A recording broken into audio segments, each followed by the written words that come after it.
Singapore को एक बार फिर भारतवंशी राष्ट्रपति मिला है।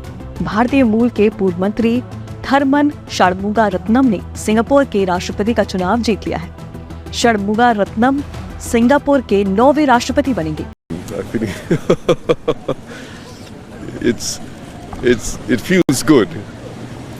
Just the calmness of Singapore feels good. आज हम बात करेंगे थरमन षणमुगारत्नम जो कि इंडियन ओरिजिन से है, सिंगापुर में रहते हैं। एज इनकी 66 ईयर ओल्ड है और सिंगापुर में प्रेसिडेंट के वोट हुए और वोटिंग में वो जीत चुके हैं। ये इंडियन ओरिजिन से ताल्लुक़ रखते हैं और सिंगापुर में इंडियन ओरिजिन से ये 3rd प्रेसिडेंट बनने जा रहे हैं। हमें अब इंडिया पहले हमें हमारा मजाक उड़ाता था, आज अफगान तालिबान हमारा मजाक उड़ाते हैं यार।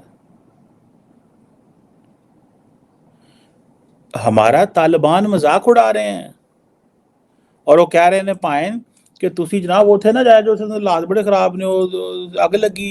और जहाँ पे चर्च जला रहे हो, जिंदा लोगों को जला रहे हो, वहाँ इन्वेस्टमेंट कौन करेगा? ठीक है, अब इस तरह पाकिस्तानी जाकर दूसरी कंट्रियों में इस तरह की हरकतें करेंगे तो पाकिस्तान का इमेज मेरा नहीं ख्याल कि बेहतर हो सकेगा कभी। कि ये जो हिंदू है ये किसी चाइनीज को, किसी अमेरिकन को, किसी यूरोपियंस को अगले 25 से 50 साल में बहुत पीछे छोड़ के जाने वाला है। 75 साल पिछले जब उनको वो पुरसकून तरीके से वो कर रहे हैं तो आपको पता है वो दुनिया के हर शोबे में जाके लीड कर रहे हैं। ठीक हो गया। लेकिन हम ये देख रहे हैं कि हर कंट्री से इंडियन उठ रहा है। आज यूट्यूब जिसमें मैं प्रोग्राम कर रही हूँ इसका CEO भी इंडियन है। ट्विटर जिसको पूरा पाकिस्तान चलाता है उसका CEO भी इंडियन है। उसके साथ अगर माइक्रोसॉफ्ट वर्ड की बात करें उसका CEO भी इंडियन है। हर जगह पे इंडियंस आ रहे हैं। वजह क्या है कि इंडियंस के अंदर एक वो बात वही आ जाती है कि बदनाम होंगे तो क्या नाम ना होगा। बात ये है कि पाकिस्तान ने भी बड़ा नाम कमा लिया है बदनामी में, पहले दहशतगर्दी।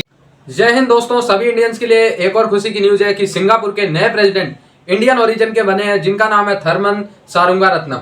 भाई ये कर्नाटक के आसपास के जिले से बिलोंग करते थे जो कि IMF में भी इंडिया की तरफ से सर्व कर चुके थे ऑलरेडी, और अब ये सिंगापुर के नए प्रेसिडेंट बने। इसको लेके पूरी दुनिया में शॉक फैल गया कि यार सिंगापुर में लगातार इंडियंस का प्रभाव बढ़ता जा रहा है। आप लोग देखेंगे कि ये पहली बार नहीं है कि कोई इंडियन सिंगापुर का प्रेसिडेंट बन रहा हो, ये तीसरी बार हो रहा है कि कोई इंडियन सिंगापुर का प्रेसिडेंट बन रहा हो। और इस न्यूज को सुनते ही पूरे पाकिस्तान में शोक का लहर फैल गया है कि भाई UK और आने वाले टाइम में US, अब सिंगापुर जो कि काफी ताकतवर मानी जाती है देश भाई, क्योंकि सिंगापुर का जो पासपोर्ट है वो one of the strongest passport माना जाता है दुनिया में। तो भाई इसको लेके पूरी दुनिया में तहलका मचा हुआ है कि यार जहां देखो वहीं इंडियंस झंडे गाड़ रहे हैं। और ना सिर्फ झंडे गाड़ रहे हैं, CEOs वगैरह भी नहीं बन रहे, अब दुनिया के पॉलिटिक्स में भी बढ़ चढ़ के इंडियंस आपको नजर आ जाएंगे। यानी हिंदू बंदे, ये जो थरमन साहब है ये भी एक हिंदू हैं, तो आप लोग समझ सकते हैं इनका किस तरीके से प्रभाव पड़ रहा है।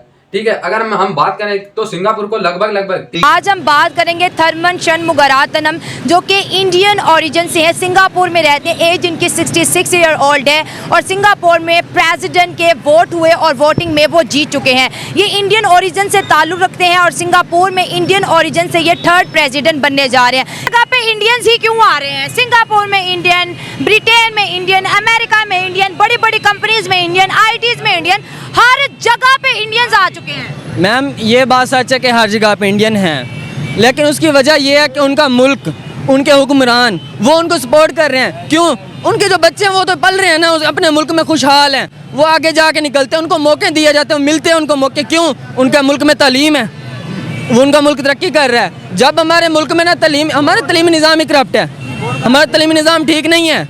बड़ों के बच्चे अमेरिका में पढ़ेंगे, UK में पढ़ेंगे, लंदन पढ़ेंगे, यहाँ के बच्चे पास नहीं होते, पैसा नहीं होता। यूनिवर्सिटी में चले जाओ तो क्या एडमिशन फीस इतनी, सेमेस्टर फीस इतनी है, गरीब का बच्चा कहाँ पढ़ेगा मुझे बताएं। और रिलीफ भी नहीं है, रिलीफ भी नहीं है, नहीं पढ़ सकता ना। उसने मैट्रिक किया, वो भी इतनी मुश्किल से मैट्रिक, बहुत मुश्किल से करता है गरीब का बच्चा। ठीक है, मैट्रिक के बाद जब वो जाएगा कॉलेज के अंदर, जाहिर सी बात है सेमेस्टर फीस लगेगी ना, कहाँ से देगा? जिनके पास एक टाइम के रोटी खाने के पैसे नहीं हैं तो वो सेमेस्टर फीस कहाँ से भरेगा और कहाँ से पढ़ेगा मुझे बताएं। बिल्कुल सही कहते हैं। अगर हम थोड़ा सा डिप्लोमेटिक रिलेशनशिप की बात कर लें, हमें कहते हैं इंडिया से दुश्मनी करो, बातचीत ना करो, उनसे लेन देन ना करो, उनको वीज़ा ना दो, हम उधर ना जाएं, जंगे पर जंगे करते रहो। दूसरी तरफ हर जगह पे इंडियंस आ रहे हैं, ये पाकिस्तान पे कितना प्रेशर पड़ने वाला है, जरा ये बता दो। देखिए मैम, इंडिया और पाकिस्तान के खिलाफ जंग करवाने वाले ये हमारे हुक्मरान होते हैं। अच्छा, हम नहीं हैं। हमें क्या चाहिए? हम चाहते हैं देखें, अगर हम किसी मुल्क के साथ दोस्ताना रवैया रखेंगे हमें उस मुल्क से फ़ायदा होगा। बिल्कुल एग्री। हमें फ़ायदा होगा, नुकसान कोई नहीं देता। ये तो सिर्फ बातें हैं ना कि जंगें करेंगे। ये कौन इंडिया के खिलाफ है? कोई इंडिया के खिलाफ नहीं है। इंडिया की आवाम भी इंडिया के खिलाफ नहीं है। लड़वाने वाले हैं तो हुक्मरान है। अगर कुछ करवाते तो हुक्मरानी दिमाग की कमी है। आज अगर हम खुद ठीक होते तो आज ये हाल भी ना होता। सही कह रहे हैं। मैं आपको सच बता रहा हूँ, ये हमारे अंदर तालीम की कमी है, इस सोच की कमी है। सोच ये अब मुझे टोकआउट कर रहे हैं कि आप इंडिया के साथ मिल जाओ। भाई क्यों मिलें? ये बात नहीं है, इंडिया हमारा दुश्मन नहीं है। नेबरिंग कंट्री सबके साथ अच्छे ताल्लुकात रखने चाहिए। दुश्मनी से नुकसान ही हो रहा है हमें। नुकसान तो होगा ना जब हम खुद स्टेबल नहीं है। पहले हम खुद अपने पाँव पे तो खड़े ना, फिर किसी के साथ। जब पल्ले ही कुछ ना हो, किसी को जाके मारोगे उसने उल्टे 2 मारने हैं। ऐसी बात है ना। जब अपने पास पल्ले ही कुछ नहीं है तो उनके साथ लड़ेंगे क्यों?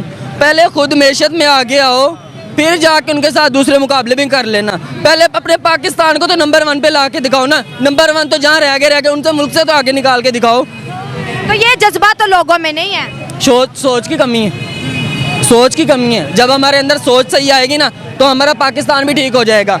हुक्मरानों को लाने वाले हम होते हैं, वोट देने वाले हम, जलील होने वाले भी हम। क्यों?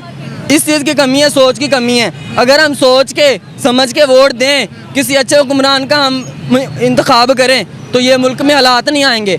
और ये कहते हैं ना कि इमरान खान या वो चोर है, ये चोर है। चोर हैं, लेकिन मुझे आप ये बताएं उनको लाने वाले कौन है? हम हैं। उतारने वाला कौन होता है?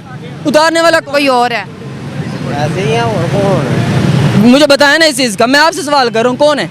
जाहिर है आवाम के हाथ में तो कुछ नहीं है, ये सच है। हम कठपुतली हैं, हमारे हाथ में कुछ नहीं है। क्या कह रहे हो? अवाम के हाथ में सब कुछ है। क्या है आपके हाथ में? अवाम के हाथ में अवाम ने हुक्मरान को बनाना है, अवाम ने हुक्मरान को गिराना है। ठीक है। फिर ये क्या किया मुल्क का बेड़ा गर्क कैसे किया? आप बात करेंगे।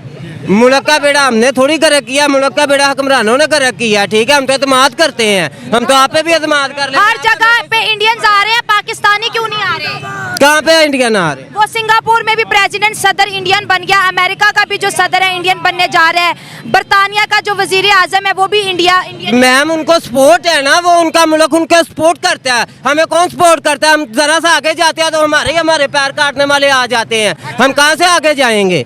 आप हमें बताएं। जब हमारे पैर खुद के काटे जाएंगे तो हम कहाँ से आगे जाएंगे? किसके साथ लड़े हम? ये आप हमें बताएं।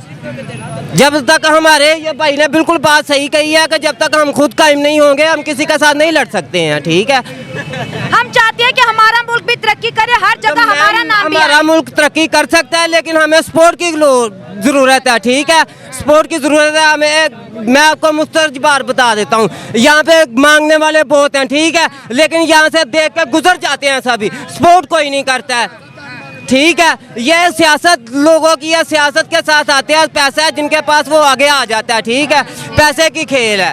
इंडियन कहते हैं हमने पाकिस्तानियों को 200 साल पीछे छोड़ दिया। क्यों छोड़ दिया है? क्यों छोड़ दिया? ये हमारी खुद की कमी है तो छोड़ दिया है ना मैम। ठीक है, हमारा मुल्क कमजोर है। किन्होंने किया? हुक्मरानों ने किया, हमारी हुकूमत ने किया, हमारे लोगों ने किया है। ठीक है, हमारे लोग ठीक होंगे तो हमारा मुल्क सबसे स्ट्रॉन्ग है। बाहर से अवाम हमारे मुल्क में आ रही है, क्यों आ रही है? हमारा मुल्क स्ट्रॉन्ग है। लेकिन अब नहीं है ना। तो मैम हमने खुद ही बनाना है ना, किसी ने तो नहीं बनाना है। ये बड़ी अच्छी बात है। 20 से 20% इंडियंस ही चला रहे हैं। मैं ये तो नहीं बोलूंगा पूरा सिंगापुर को इंडियन चला रहे हैं, हाँ, बट 20 से 30% सिंगापुर को इंडियंस चला रहे हैं। तो आप लोग देख सकते हैं कि through out the globe India का प्रभाव कितनी तेजी से बढ़ रहा है। ना सिर्फ बड़ी बड़ी कंपनियों के सीईओ ही इंडियंस हो रहे हैं, अब तो लीडर के फील्ड में भी, नेता और लीड करने के भी फील्ड में आप लोग को इंडियन आसानी से दिख जाएंगे। भाई पाकिस्तान की बात कर लें तो पाकिस्तान के नेता खुद को ही तो संभाल नहीं पा रहे हैं। अफगानिस्तान, तालिबान इनका मजाक उड़ा रहा है कि भाई पाकिस्तान सेफ नहीं है, पाकिस्तान से सेफ तो तालिबान है। तो इस तरीके की तो कुछ सिचुएशन है। इनके लीडर्स अपने देश को तो संभाल नहीं पा रहे, तो फिर सिंगापुर वगैरह को कहाँ से ही संभालेंगे? आप भी समझ ही सकते हैं। लेकिन यार एज ए इंडियन ये बड़ी जबरदस्त न्यूज है। और भाई जैसे बड़े बड़े देशों में इंडिया के प्रतिनिधित्व होते हैं तो हम खुशी मनाते हैं, वैसे ये भी एक टाइम है कि यार हमें खुशी मनाना चाहिए, क्योंकि यार ये भी बहुत बड़ी अचीवमेंट है। अगर आप देखें तो कि सिंगापुर काफ़ी पावरफुल कंट्री है। मैं ये नहीं कहूँगा कि चाइना, यूके, यूएस के बराबर ही रखता है, बट हाँ यार बहुत प्रोडक्शन है इसकी। छोटा सा देश है बट अपना झंडा इसने गाड़ा हुआ है। ठीक है, पाकिस्तान से मैं कहता हूँ 1000 टाइम बेटर है। और उस पर अब लीड करेगा एक इंडियन बंदा है जो कि इंडिया के मिट्टी से जुड़ा हुआ है, इंडिया में पैदा हुआ है। अब ये सोच लो कि आप लोग ये इंडिया में पैदा हुआ है और यहाँ से शिफ्ट होकर पहले IMF में काम करते थे ये जो भी हैं, और इसके बाद फिर ये पॉलिटिक्स में लगभग 8 से 10 साल से एक्टिव है। 10 साल से एक्टिव है और उन्होंने काम भी किया सिंगापुर के लोगों के लिए। तो आई होप ये वीडियो आप लोगों को अच्छा लगा और जुड़े रहे ऐसी वीडियोस के लिए। तब तक के लिए धन्यवाद। जय हिंद।